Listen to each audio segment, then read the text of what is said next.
आज मैं आपको एक कहानी सुनाने वाला हूँ। अब आप सोच रहे होंगे कि कहानी किसकी है? कहानी हमारे और आपके जैसे निम्न क्लास लोगों की है, जिनकी की ज़िंदगी की कोई कीमत नहीं है। क्योंकि आए दिन हमें ऐसी तमाम चीज़ें देखने को मिलती हैं, जहाँ की कोई निम्न क्लास के हमारे और आपके बीच का व्यक्ति ही बलि का बकरा बनता है। कहानी है एक साधारण सी गाँव की, जहाँ की 2 सहेलियाँ होती हैं, एक झुनिया और दूसरी बुधिया।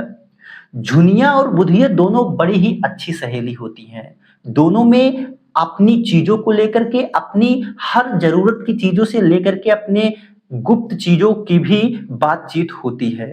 उनके जीवन में इतनी बड़ी त्रासदी है कि उनको गर्मियों में पानी भरने के लिए भी कई प्रकार की समस्याओं का सामना करना पड़ता है।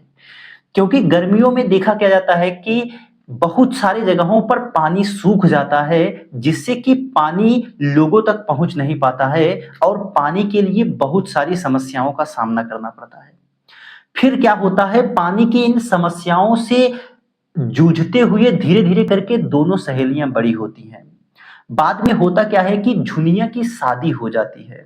झुनिया अपने घर को जाती है और जब 5-6 साल बाद वह अपने घर से वापस लौट करके अपने नैहर को आती है, तब उसकी जो दूसरी दोस्त बुधिया है, वह उससे पूछती है कि जीजा कितना कमाते हैं? तब जो उस महिला के द्वारा जो चीज़ें कही जाती हैं, वह हमें और आपको झकझोरने के लिए सखी सैया तो खूब ही कमात हैं, महंगाई डायन खाया जात है। अब फिर क्या होता है कि झुनिया फिर से अपने घर को जाती है और वहां पर उसको खाना बनाने में बड़ी समस्या होती थी। गर्मियों का समय था, तो ऐसे में गैस भी ना होने की वजह से बहुत सारी समस्याओं का सामना करना पड़ता था। फिर क्या था, वह अपने पति से कहती है कि गैस भरा दीजिए।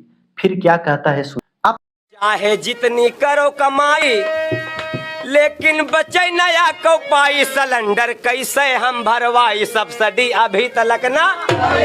फिर झुनिया क्या कहती है ये भी सुनिए।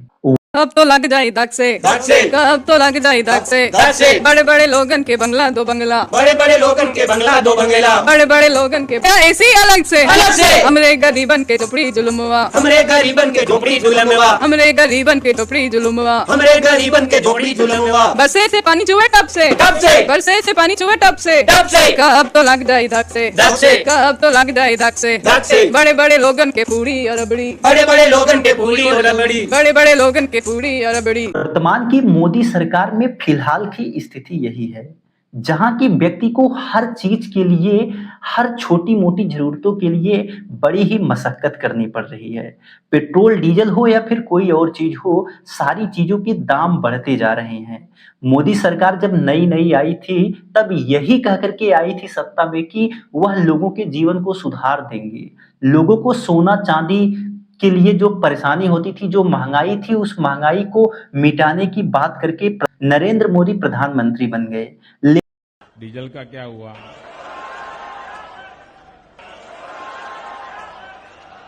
पेट्रोल का क्या हुआ?